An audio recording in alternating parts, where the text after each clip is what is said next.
My name is Ronnie Cruz, and this is Path of the Network Marketer. All right, welcome back to the show. Thanks for tuning in. Today, we're going to talk about being bold, right? Being bold and what it means to be bold. I listened to a recent episode from, I think, a couple weeks back, Jenna Kutcher's show, the Gold Diggers, and I'll link the particular episode in the show notes so you can listen to it. But they discussed, her and her guest discussed what it means to be bold, right? What it means to be bold. And I think it's a good discussion. So I wanted to give my 2 cents. You guys know I love mindset and I love, peak performance and helping you elevate your game to whatever level that you're working on next. For me, being bold, a lot of the conversations that I hear in personal development and in the space is just right now, everything is very externally driven. Right? It's externally driven, meaning that it's these external factors that we're responding and reacting to for our personal growth. And I'm going to talk more about the other aspects of that when it comes to boundaries. But in specifically when it comes to boldness and being bold, it's always in relation to others, right? In relation to the community and how we're going to be perceived by the community and risk taking. So I wanted to really hone in on a particular aspect of this that I haven't necessarily heard. Now, when it comes to boldness and being bold, right? Like obviously we all need to, in this space, right? In the personal development space and the personal growth space, especially in business and entrepreneurism, success principles, mindset, all this stuff, right? Peak performance. If we're trying to level up, we have to be bold, right? We have to be bold. Now there can be a misconception out there in the sphere with boldness equating to aggressiveness, and that's not really the case, right? I think aggressiveness comes from, well, it's from the same vein, not necessarily that it's actively promoted or spoken about, to be aggressive, but it's kind of the same personality trait or character of hustle culture, right? You got to get yours. You got to get yours, at all costs, like no matter what it takes. Being bold doesn't necessitate being aggressive. It really doesn't, right? Nor does success, right? Nor does success. I think that's a misconception that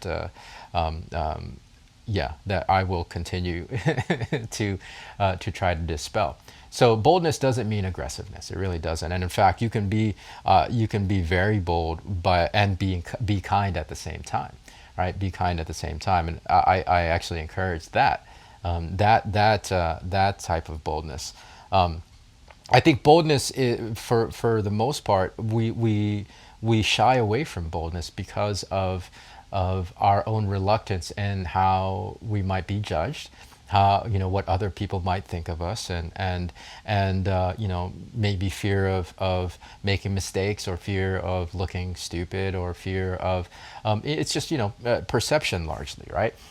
That is a mechanism in our minds from ancient times, right? And boldness really just means risk, and it means doing something that we're not necessarily used to doing. So you can if you step out of that, if you step out beyond your comfort zone on the regular basis, you can develop the muscle and end up creating this skill and this habit of being bold and kind, and you're just gonna naturally stand out because you're just used to it and you're comfortable in it.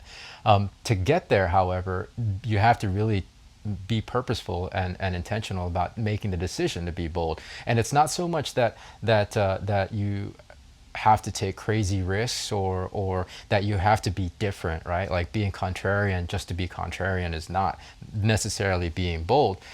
It's really getting beyond the thing that you're holding yourself back from, right? That to me was what really being bold is. Yes, there's the outside perception and judgments that can happen, as a result of being bold, but that's why we stop ourselves, right? Like the boldness doesn't come from those external factors necessarily. It's our perception of those external factors and getting beyond ourselves, stopping ourselves.